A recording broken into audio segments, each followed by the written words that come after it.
I gotta keep these statements brief because I'm walking my bike. In fact, I'm gonna stop off right here at the shade. I'm making a prediction right now. Check it out. I have read online information pertaining to how student loans can be coerced to be taken out from gang stalkers, pertaining to them coercing targets to take out student loans. And you could probably go to Google and type in either Department of Education and or Fed Student Loan Servicing Center and gang stalking. See if you can find anything. Why am I bringing this up? I was camping over in that area over there. There's now a no trespassing sign, private property. Okay? UCSD police came to it to give me a ticket on August 27, 2014.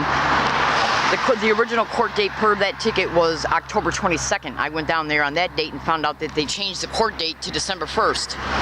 Now, in between,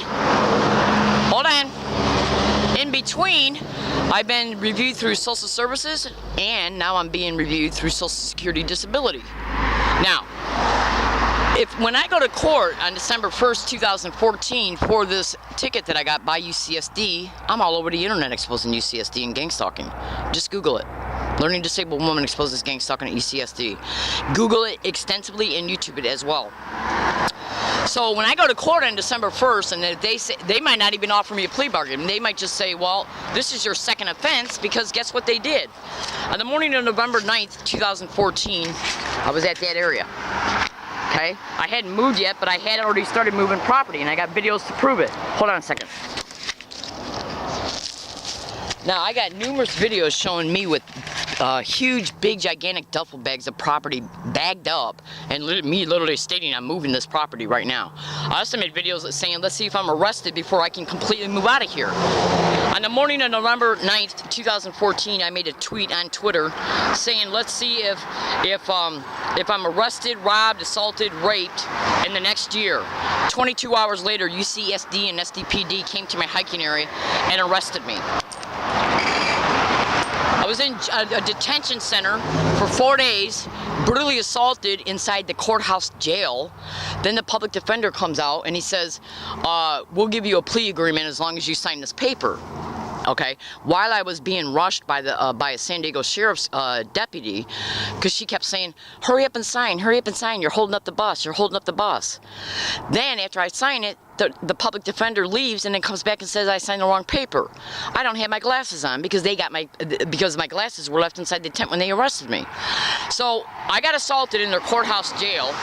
I'm hurried up to sign 2 pieces of paper I didn't even get a copy of. Now they're going to be able to put that probably in the court file in reference to the judge seeing it on December 1st. So when I go into court on December 1st, they can easily say, well, you got arrested again, you got ticketed again because you wouldn't move. This is how they'll play it out, okay? And they'll say you either plead with us or you're going to jail. If you request a trial, you're going to go to jail before the trial. I'm going to say I want a trial because I know that the arrest and the ticket was nothing but retaliation. That's right. And I got undisputable evidence to prove it. Now, is this organized crime in the system at every level, federal, state, and local? Do you honestly think they don't know I got evidence? Absolutely. So if I request a trial, this evidence will be brought about in the light of day. They don't want that. So what they're going to do is they're going to say you're going to jail, okay? You're going to jail either because of the ticket or you're going to jail because of the until the trial date, okay? Because you were warned about moving and you didn't move. That'll be their bullshit. Now while I'm in jail, Fed student loan, I filled out a fixed-based income repayment plan that they told me to do. I filled it out in plenty of time, almost 3 weeks ago, over at UCSD Biomedical Library, where I'm gang stalked on a previous scale. I filled out the online form. They sent an electronic communication stating they got it. I then called them and asked them if everything was okay concerning it. They said yes, they got it, but they never okayed it. Okay, so what am I trying to say? They can easily say that it wasn't approved after I go to jail and then start liquidating my bank account while I'm being reviewed for Social Security, which I'll lose that while I'm in jail because I won't be able to be physically attentive to everything I need to do for the Social Security review, seeing doctors and stuff like that. So if I'm a federal, state, and local whistleblower, do you really think that are these government agencies, could they be working together to bring all this shit happening at the same time in order to bring about the cause and effect?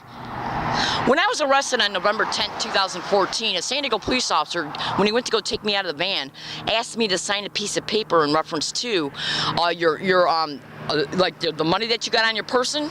He wanted me to sign a blank form, and I could see the little spaces where it said bills here, change here. Okay, he wanted me to sign it before it was filled out.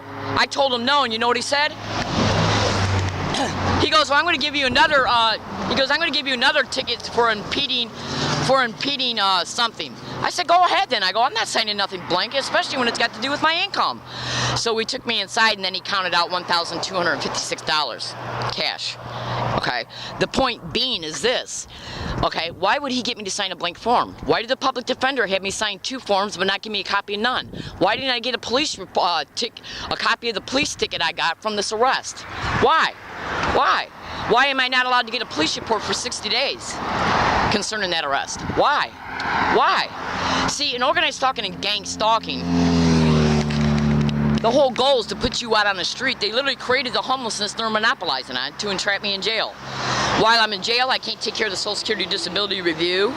You got to be physically present to fill out all the forms, to go to doctor appointments that they say, you know, because if they're reviewing if you're still disabled and you don't have your own doctor, then they'll send you to one. But if I'm in jail, how am I going to do it?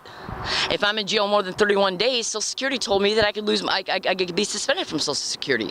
Now, while all of this is happening, federal student loan can say, look, you didn't, we didn't get the, they can say whatever they want. They can even go on my email accounts and erase all the electronic communications between me and them, okay, pertaining to how they said that they got my income-based repayment plan form. Okay, they can do anything. I was assaulted on an MTS bus. Okay, I predicted assault 11 days before it occurred. They went in my email account and erased it. So do you really honestly, and then MTS sent me an altered video. So I'm predicting all this right now. We're gonna see if this works, because while I'm in jail, the subsequent Social Security checks that I'm receiving right now until the disability review decision is made goes into my bank account. Federal student loan then steps in and liquidates my bank account by trying to say that I haven't kept any current payments to them, and I won't even know this is occurring because I'll be in jail, even though federal student loan is supposed to be right now as a result of signing up for this fixed income basement plan.